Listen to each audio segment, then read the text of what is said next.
ইমপিচমেন্টের দাবিতে নোটিশে তোড়জোড়। লোকসভায় মহিলা সংরক্ষণে সংশোধনী বিল আটকে বৈঠকে বিরোধীরা। বৈঠকে জ্ঞানেশ কুমারের অপসারণের দাবি নিয়েই আলোচনা। ফের নোটিশের প্রস্তুতি শুরু বিরোধী জোটের। গত বাজেট অধিবেশনে মুখ্য নির্বাচন কমিশনারের ইমপিচমেন্ট চেয়ে নোটিশ বিরোধীদের। লোকসভা স্পিকার, রাজ্যসভা চেয়ারম্যান দাবি খারিজ করলেও অনড় বিরোধীরা। ফের ইমপিচমেন্টের দাবিতে নোটিশ দিতে একাট্টা বিরোধীরা।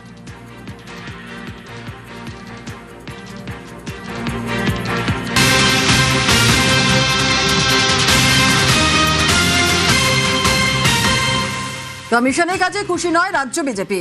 রাজ্যে জ্ঞানেশ কুমার থাকুন বলে দাবি শ্রমিকের। ফর্ম 7 নিয়ে অসন্তুষ্ট শ্রমিক ভট্টাচার্য। তালিকা থেকে নাম বাদে ফর্ম 7 জমা। বিজেপিকে ফর্ম 7 জমায় বাধার অভিযোগ। বিজেপি একবারও বলেনি নির্বাচনের কাজকর্মে বিজেপি সম্পূর্ণভাবে খুশি। আমরা বারবার বলেছি আমরা যে ফর্ম 7 জমা দিয়েছিলাম সেগুলো সিস্টেমে আপলোড করা হয়নি। এমনকি বিধায়ক আমাদের অগ্নিমিত্রা পালের গাড়ি থেকে ফর্ম 7 স্ন্যাচ করেছে, আগুন লাগিয়েছে, বিজেপি কর্মীদের মারধর করা হয়েছে, বিভিন্ন জায়গায় ব্যারিকেড তৈরি করে ফর্ম 7 কে জমা দিতে দেওয়া হয়নি।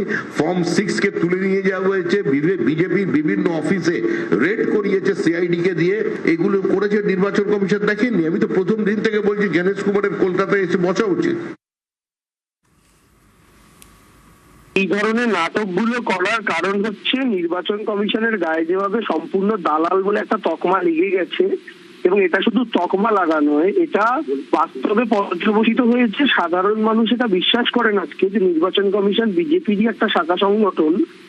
সেই জায়গা থেকে নির্বাচন কমিশনকে কিছু রেহাই দিতে এটা একটা ড্যামেজ কন্ট্রোল প্ল্যান, যে আমরা বিজেপি হয়ে যদি একটু নির্বাচন কমিশনকে গালাগাল করি তাহলে মানুষকে বোঝানো যাবে যে দেখো তৃণমূল গালাগালি শুধু করছে না, আমরাও করছি, তাহলে নির্বাচন কমিশন শুধু তৃণমূলের ক্ষতি করছে না, আমাদেরও করছে, ফলে এটা নিরপেক্ষ।